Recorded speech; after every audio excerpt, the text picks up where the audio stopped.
Hi, I'm Kyle Cease.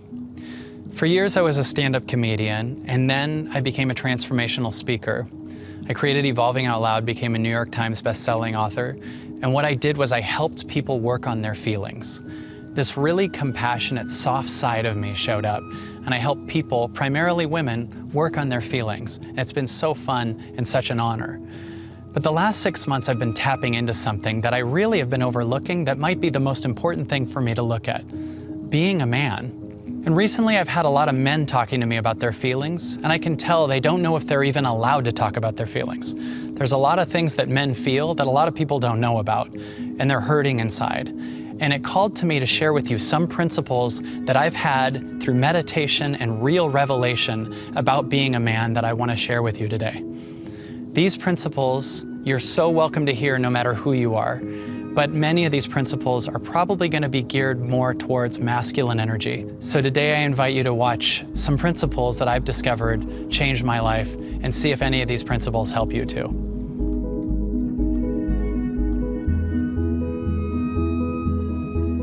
Principle 1, you are alone in this world. Now that can feel pretty depressing, so you got to hear this the right way. I'm sure not saying there aren't people that you can call, there aren't therapists you can call, you don't have a wife or anything like that. I'm saying that there's an energy in our body that is really scared that someone could leave, and that has nothing to do with the people that are in your life. There's a little boy inside of you going, Mom, don't leave, Dad, don't leave. And the second that I really discovered, you know what, I'm alone, I actually felt empowered. I felt like, so what decision would I make from this place? If I'm completely alone in this world and don't have to impress someone else or get someone to agree with me, what would I do? And I'll have times where I just sit on a chair and be like, I'm alone, what do you want? And it starts to become me and God. I'll start to really hear much deeper, higher callings, much more amazing things that I can do. And I actually feel a freedom in this. Now I understand you might have a family, you might have kids, you might have people in your life. Hear this the right way. Undo yourself from the codependency of everyone needs to agree with me, everyone needs to get me, this is me and everyone else. When you start with, it's just me and God, you're gonna access powers you didn't know you had.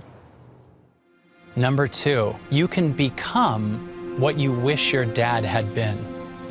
It's very easy for people to be mad at their parents and say they failed me, they weren't there, they abandoned me, whatever else. And there's truth in that. But also, no matter what, you have to understand that everyone does the very best with what they have. And your parents grew up in an earlier time and have a different consciousness and a different history and different trauma. And often we go, why wasn't my dad different? Why wasn't he this and that? When you feel that calling for your dad, that's because it's a calling for you. Your dad couldn't see what the things are that you can see that he could have been. But if you see what he could have been, that means you could become it. Everything you wish he was, you could become more present. You could become more loving. You could become more protective. You could teach your kid all the things you wish he taught you. Or you could just be there for your inner child and just go, everything you wish your dad was, you can now become for the inner child that felt that he wasn't seen.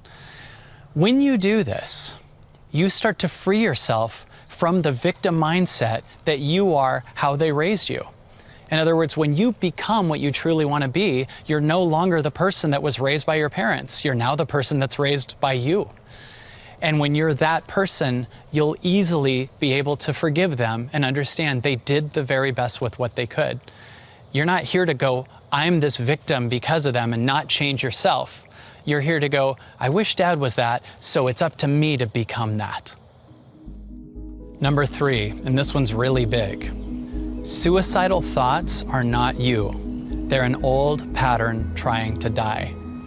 See, when we were kids, we feel trauma, and then we create a character to protect us. For instance, if you were slapped because you got a D in math, you might create an achiever that makes sure you get straight A's. But what you don't understand was that achiever was created in order to not feel trauma.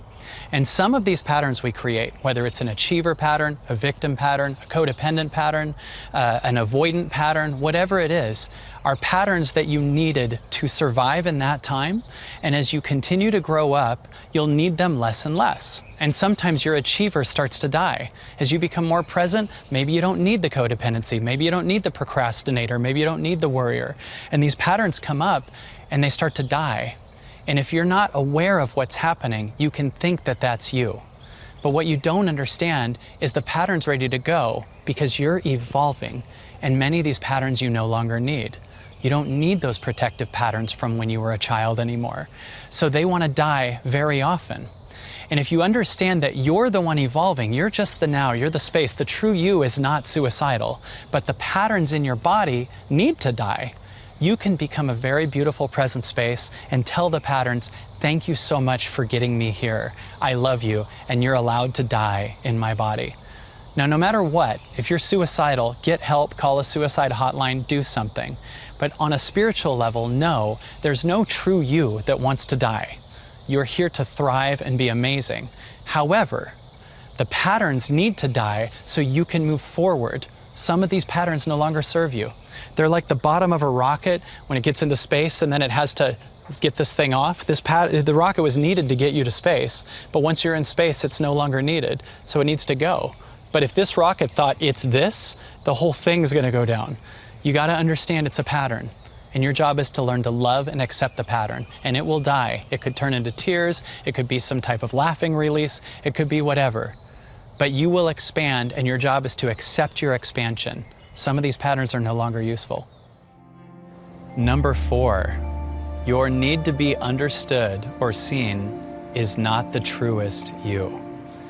This one's really big because there's some times where I've felt many times unseen or unloved and really wished a partner, a friend, an audience member, anyone understood what I meant, and I felt really alone. What I started discovering is that what needed to be heard by me. Because when you get someone else to understand you, what happens is they hear you, then you hear what they hear, and you look at yourself and you go, I feel seen. But you can cut out the middleman. In fact, life's trying to get us to cut out the middleman. And sometimes you'll have someone in your life you feel they never understand me, they don't get it. And then the highest we think is the goal is to get them to understand you. And I'm going, no. We're letting them go. They can be in your life, whatever, but you need to hear it. And your I need them to see it is blocking you from hearing it. It's almost like it doesn't quite get heard by you until they hear it. That doesn't make any sense. Just undo the middleman, get present, and understand that that inner child only wants to be heard by you.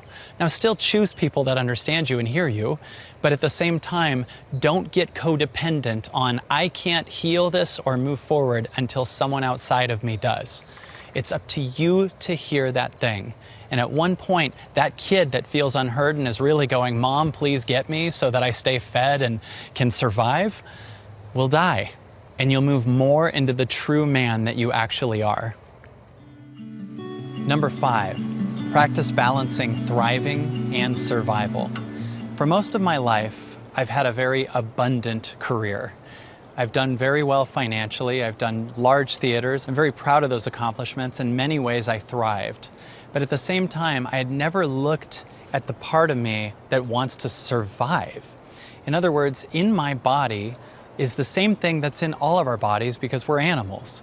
Animals have a survival mechanism. They know how to fight or flight or get away or do whatever they need to do to survive. And it's part of our body. There's a reason we get into MMA. There's a reason we watch boxing. There's a reason we do all those things. Recently, as I got into doing jujitsu, I started really getting fascinated by the part of me that can protect myself and the people around me. I got fascinated by the survival instinct that I never even looked at. I had so much thriving happening that I never had to look at this thing, but I always knew while I was surviving, I would have no idea what to do if I needed to fight. I would have no idea what to do if there was a real conflict. In my eyes, I just coach them out of it or get everyone the hell out of there. But now I have a part of me that's able to kind of face those things, and the survival aspect of myself is getting developed. Now, at the same time, I know a lot of people who are good fighters who have no idea how to thrive. It's very common that there's people that are good at protecting themselves and fighting and doing all these different things and accessing the crap out of their survival mechanism, but they're all broke, right? And they aren't looking at the part of them that also deserves to be abundant. And we got to balance those two things. You can have a massive amount of abundance, but don't ignore the part of you that at the core primal level wants to know how to survive and be strong and protect. And when I combine those two, the self-esteem goes through the roof. So don't just excel at one while ignoring the other one. Work on both of them. Number 6, don't fix anything that's trying to leave your life. This is a huge one for me, because if you're a guy that has a fear of abandonment, sometimes things that don't align with you leave, but your fear might try to keep it. Have you ever tried to keep something in your life and then you got it back and then you realize, actually, it doesn't align for me. It's just my fear of abandonment got it back in the first place. Now, if something's trying to leave your life, let it. Anything that can leave your life isn't you. It's not supposed to be in your life anymore. And every time something leaves your life, it makes room for something better. And when something leaves your life, the you that maybe had it in your life also can die with it. You could have a pattern, whether you're in a relationship with someone and you have a pattern that keeps this relationship going, and then when that relationship ends, the you that kept that relationship going maybe served its purpose and it can go too. So understand that things can leave your life. It's fine when they do.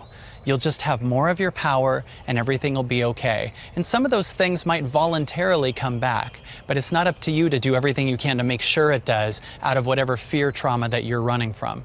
Instead, let what needs to go, go. Watch how powerful you are when you do that. You'll be fine. Number 7, doing little things is equally as important as doing big things. A lot of times people get really excited about big things and ignore little things, right? I've had it many times in my life where I got this big book deal or I'm performing in this big theater and that's the answer to my life. And really, it's still just me in this moment.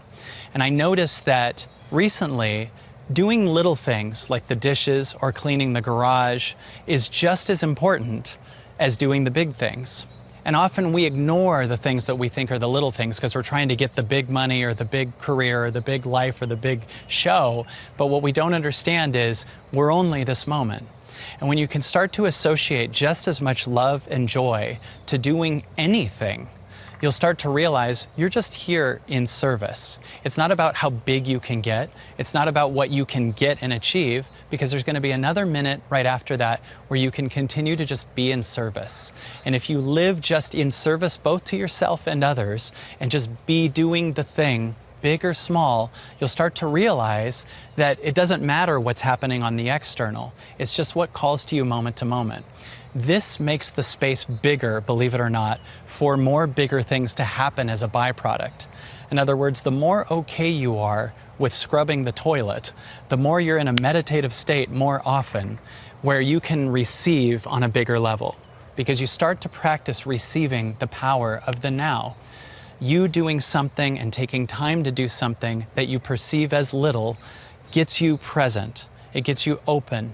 It creates space for better ideas. It creates space for way more abundance. Remember, there's no circumstance outside of you that's bigger than what you are. And instead of trying to find the biggest thing on the external, discover how amazing you are. Focus on what you are, that you can do anything, big or small.